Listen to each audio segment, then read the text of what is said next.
بسم اللہ الرحمن الرحیم۔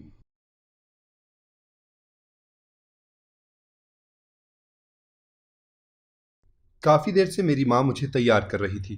میرے سسرال سے بہترین لباس اور قیمتی زیورات آئے تھے میرے لیے۔ میری ماں بہت خوش تھی کہ اتنے امیر گھرانے میں میری شادی ہو رہی تھی، مگر میں بالکل بھی خوش نہیں تھی۔ ایک تو اب تک میں نے اپنا منگیتر نہیں دیکھا تھا، اوپر سے میں ابھی شادی کے لیے بہت چھوٹی تھی۔ میں نے بہت رونا دھونا مچایا تھا مگر کسی نے میری ایک نہ سنی۔ مجھے پڑھنا تھا، ابھی میں نے صرف میٹرک ہی تو کیا تھا، لیکن سچ تو یہ ہے کہ ہم غریبوں کی زندگی بھی امیروں کے اشاروں پر ہی ناچتی ہے۔ خیر، اب مجھے جیسے بھی کر کے یہ شادی کرنی تھی، میں تیار ہو چکی تھی۔ اب میرے سسرال سے ایک بڑی سی گاڑی ہم سب کو لینے آئی تھی، کیونکہ ہماری جھونپڑی نما گھر میں تو شادی ہو نہیں سکتی تھی۔ کچھ ہی دیر میں ہم ایک عالی شان بنگلے میں پہنچ چکے تھے۔ سب بہت خوش تھے کہ میں اس محل میں راج کروں گی، مگر میں بہت گھبرا گئی تھی۔ نہ جانے کیسا دلہا ہوگا میرا۔ اماں ابا نے بھی تو نہ دیکھا تھا اب تک اپنے ہونے والے داماد کو۔ جب بھی وہ پوچھتے ہمیشہ ٹال دیا جاتا کہ وہ آپ شادی والے دن دیکھ لینا۔ شادی کا انتظام اندر ہی کیا گیا تھا، جہاں بس چند لوگ ہی تھے۔ نکاح شروع ہونے لگا، میری بے چینی بڑھتی جا رہی تھی۔ دولہا صحرا باندھے آ بیٹھا تھا، مجھے اس کا چہرہ دیکھنا تھا۔ کچھ ہی دیر میں نکاح ہو چکا تھا۔ میں مایوس سی نگاہوں کو جھکائے بیٹھی ہوئی تھی۔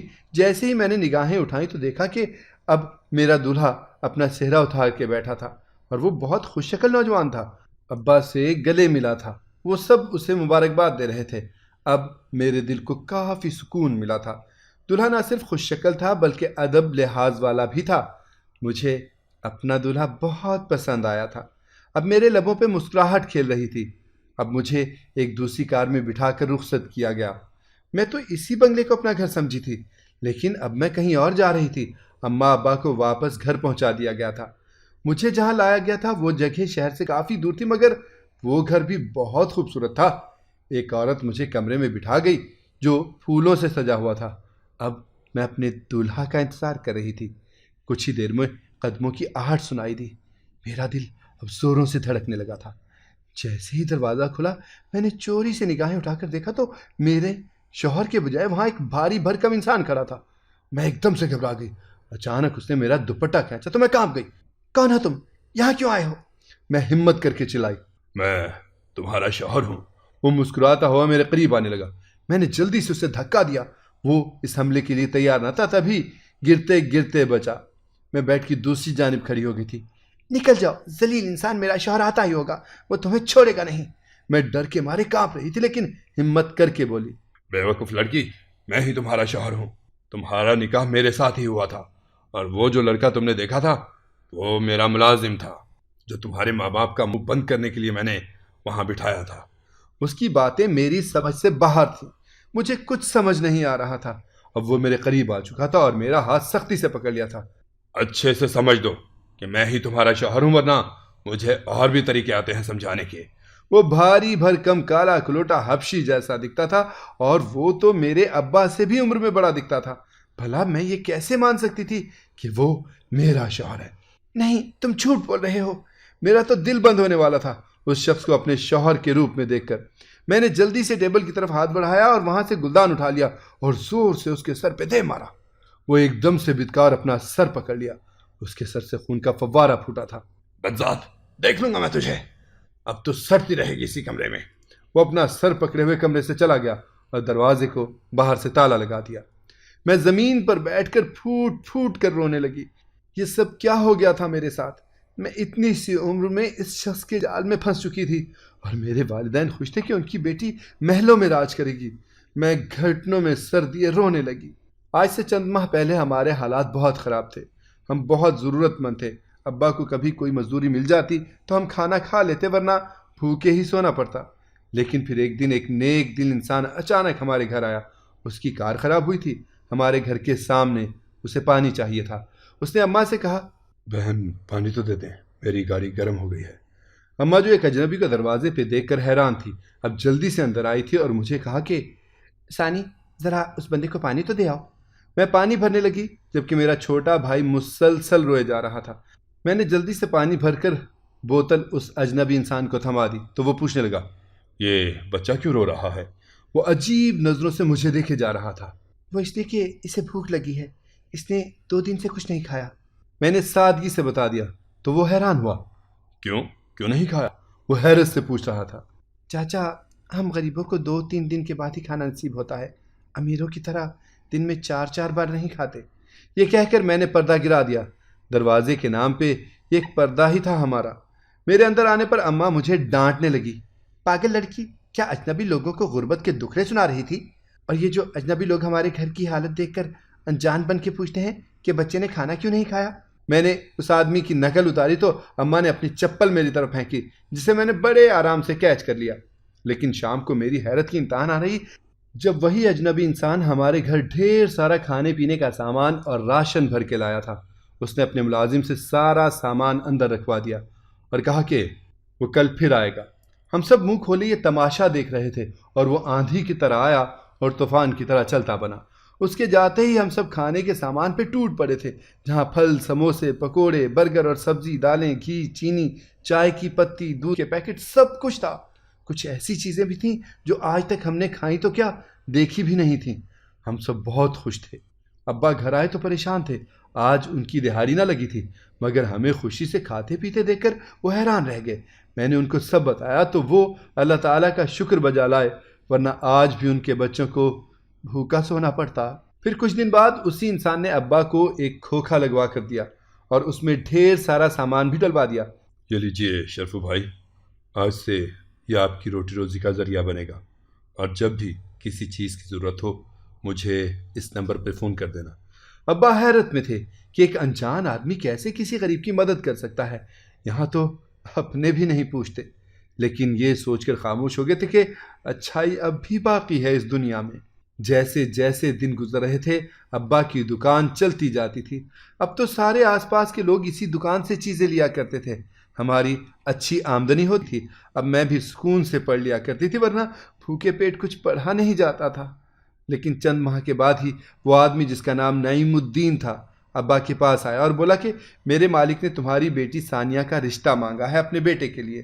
اس کی بات سن کر ابا تو حیرت میں پڑ گئے تھے کہ بھلا جو بندہ ہمارا محسن تھا اس کا بھی مالک، اور وہ بھی ہم جیسے لوگوں کے گھر میں رشتہ کرنا چاہتا تھا۔ یہ بات ابا کو کچھ ہضم نہ ہوئی، لیکن اس کا کہنا تھا کہ وہ ایک دن ہمارے گھر سامان دینے آیا تھا تو اس دن اس کے ساتھ مالک کا بیٹا بھی تھا جس کا نام نوید احمد تھا، اور نوید احمد نے ثانیہ کو دیکھ لیا۔ تب سے ان کو وہ بہت پسند آئی ہے، اور مالک کو کوئی اعتراض بھی نہیں ہے کہ بھلا جب بیٹا راضی ہے تو وہ کیوں منع کریں گے، جبکہ ان کو دھن دولت کا کوئی لالچ بھی نہیں۔ نعیم الدین ابا کو ہر طرح سے راضی کرنے میں لگا ہوا تھا۔ ابا تو پہلے ہی ان سب کے احسانات کے بوجھ تلے دبے ہوئے تھے۔ اماں بھی پریشان ہو گئی تھی، مگر نعیم الدین ہر طرح سے ان دونوں کو اپنے شیشے میں اتار چکا تھا۔ میں آگے پڑھنا چاہتی تھی، مگر میری کسی نے ایک نہ سنی۔ جھٹ پٹ ساری تیاریاں مکمل ہو گئی تھیں۔ نوید احمد کے والد نے ابا کو کافی کچھ دیا تھا، اب وہ اپنا کاروبار بھی شروع کر سکتے تھے۔ میں ابھی صرف 16 سال کی تھی اور میرا شناختی کارڈ بھی بنوا لیا گیا تھا نقلی برتھ سرٹیفکیٹ دے کر، اور یہی نہیں بلکہ روز ہی مجھے نعیم الدین کوئی نہ کوئی کاغذی کارروائی کے لیے لے جایا کرتا۔ میرا پاسپورٹ بھی بنوا لیا تھا انہوں نے۔ جب میں نے پوچھا تو نعیم الدین نے کہا کہ بیٹی یہ بڑے لوگ ہیں، کبھی بھی ان کا دل کرتا ہے تو ملک سے باہر گھومنے جایا کرتے ہیں، تبھی مجھے کہا ہے کہ آپ کا پاسپورٹ بھی بنوا لوں تاکہ بعد میں صاحب کو پریشانی نہ ہو۔ اور اسی طرح مجھے نکاح کر کے اس ویران علاقے میں لایا گیا تھا۔ یہ سارے جھوٹ اس لیے بولے گئے تھے کہ اس بد شکل ادھیڑ آدمی سے میری شادی ہو سکے۔ اتنا بڑا دھوکہ! یہاں کوئی قانون بھی تھا کہ نہیں؟ میں کیا کروں؟ میں کیسے یہاں اس کے ساتھ رہوں؟ میں نے اندر سے بھی کنڈی لگا لی تھی تاکہ کوئی بھی اندر نہ آ سکے۔ میں اب تک عروسی لباس میں تھی۔ میں نے دیکھا کونے میں ایک سوٹ کیس رکھا ہوا تھا۔ میں نے جلدی سے اسے کھولا تو اس میں بہت سے کپڑے تھے، شاید یہ میرے لیے ہی ہوں، لیکن وہاں سارے ماڈرن ملبوسات تھے، جینز، ٹاپ۔ لے دے کہ مجھے ایک میکسی نظر آئی۔ میں نے جھٹ سے اسے الگ کیا اور ایک سکارف اور جینز بھی الگ کی۔ لباس تبدیل کر کے مجھے کچھ سکون ملا تھا۔ یہ سارے لباس میرے ہی ناپ کے تھے، اس کا مطلب وہ لوگ مجھے کہیں اور لے جانے والے تھے۔ یا خدا، اب میں کیسے ان کے چنگل سے نجات حاصل کر سکتی ہوں؟ میں سوچنے لگی۔ میں کوئی کمزور رونے دھونے والی لڑکی نہیں تھی، میں بہت ہی تیز تھی۔ اماں ہمیشہ مجھے کہتی تھی کہ ثانی، ایسا لگتا ہے کہ تو مزدور کی بیٹی نہیں بلکہ کسی بادشاہ کی بیٹی ہے۔ میں نے اپنی ذہانت کے بیچ میں کبھی غربت کو آنے تک نہ دیا تھا، اور آج بھی مجھے خود کچھ کرنا تھا۔ میں نے اس کمرے کو اچھے سے دیکھ لیا تھا، وہاں ایسی کوئی چیز نظر نہ آئی جس سے میں تالا کھولنے میں کامیاب ہوتی۔ نہ جانے رات کے کون سے پہر میری آنکھ لگ گئی۔ میری آنکھ کسی شور سے کھلی، کوئی زور زور سے دروازہ پیٹ رہا تھا۔ دروازہ کھولو جلدی۔ میں ہڑبڑا کر اٹھی اور جلدی سے وہی لوہے کا گلدان اپنے ہاتھ میں پکڑ لیا، کیونکہ وہ 2-3 دھکے دیتا تو کنڈی ٹوٹ جاتی۔ اب میں گھبرائی ہوئی کونے میں کھڑی تھی۔ کچھ ہی دیر میں کنڈی ٹوٹ چکی تھی اور وہ آدمی اندر آ گیا تھا۔ اس کے سر پر پٹی بندھی ہوئی تھی۔ مجھے دیکھ کر خباثت سے مسکرایا۔ واہ میری رانی، ان کپڑوں میں تو غضب ڈھا رہی ہے۔ وہ اپنی مونچھوں کو تاؤ دیتا ہوا ہنسا۔ میرے قریب آنے کی بھی کوشش مت کرنا ورنہ برا حشر کروں گی۔ میں اس کی باتوں کو نظر انداز کر کے بولی۔ اب وہ آرام سے ایک صوفے پر بیٹھ چکا تھا۔ میری بات سنو، میں ہی تمہارا شوہر ہوں۔ نکاح کے وقت ہم نے تمہارے باپ سے کچھ پیپرز پہ سائن لیے تھے جن میں صاف لکھا تھا کہ تم سے نکاح محض ایک کانٹیکٹ میرج ہے۔ میرا جب دل چاہے گا میں تمہیں اس بندھن سے آزاد کر کے اپنے ملک سوڈان واپس چلا جاؤں گا۔ ہم یہاں اکثر اپنے کاروبار کے سلسلے میں آتے ہیں اور جتنا وقت یہاں رہتے ہیں کسی حسین دوشیزہ سے نکاح کر کے اسے اپنے ساتھ رکھتے ہیں۔ وہ سگریٹ پھونکتا ہوا بولے جا رہا تھا اور میرے جسم سے جان نکلتی ہوئی محسوس ہو رہی تھی۔ میں اس پہ اپنی گھبراہٹ ظاہر نہیں کرنا چاہتی تھی۔ وہ اب بھی بولتا جا رہا تھا۔ نعیم الدین ہمارا ہی ایجنٹ ہے۔ وہ غریب کم عمر لڑکیاں تلاش کرتا ہے اور ان کے والدین کو شیشے میں اتارتا ہے اور اس طرح ہمارا نکاح ہو جاتا ہے۔ لیکن تمہارا معاملہ الگ ہے ثانیہ، تم بہت بہادر لڑکی ہو اور حسین بھی۔ ہمارا تم پہ دل آ گیا ہے اور اب تم میرے ساتھ سوڈان چلو گی جہاں میں تمہیں ہر آسائش دوں گا اور رانی بنا کے رکھوں گا۔ وہ بکواس کیے جا رہا تھا۔ میں لعنت بھیجتی ہوں تمہاری سائشوں پر، میں چلائی۔ بہت خوب، یہی ادا تو پسند آئی ہے ہمیں۔ تم آرام کرو میری جان، اب تو تم پاکستان کو جلد ہی گڈ بائے کہنے والی ہو۔ وہ یہ کہتا ہوا کمرے سے باہر چلا گیا اور دروازے کو بند کر دیا۔ میں اپنی بے بسی پر آنسو بھی نہ بہا سکتی تھی۔ مجھے جلد از جلد یہاں سے نکلنا تھا، مگر میں حیران تھی کہ اس نے مجھے اتنے آسانی سے چھوڑ کیسے دیا۔ وہ بھاری بھرکم مرد تھا، آسانی سے مجھ پہ قابو پا سکتا تھا۔ ضرور اس کے پیچھے بھی کوئی چال ہوگی، یہ لوگ کچھ اور ہی سوچ کے بیٹھے ہوں گے۔ میں انہی سوچوں میں گم تھی کہ دروازہ کھلا اور ایک لڑکا میرے لیے ناشتہ لایا۔ اسے دیکھ کر میں چونک گئی۔ تم وہی ہو نا جو میرے ساتھ؟ اس سے آگے میں کچھ بول نہ پائی تھی۔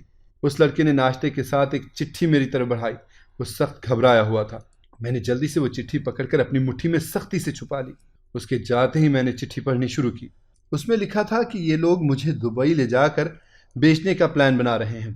اس نے لکھا تھا کہ جیسے بھی کر کے میں یہاں سے بھاگنے کی کوشش کروں، ورنہ یہ لوگ اپنے مقصد میں کامیاب ہو گئے تو پھر دبئی میں جو کچھ میرے ساتھ ہونے والا تھا وہ انتہائی خوفناک تھا۔ فقط تمہارا ایک ہمدرد۔ ایک مصیبت ختم نہیں ہوتی تھی کہ دوسری شروع ہو جاتی تھی۔ میں بے بسی سے اس چٹھی کو بار بار پڑھ رہی تھی۔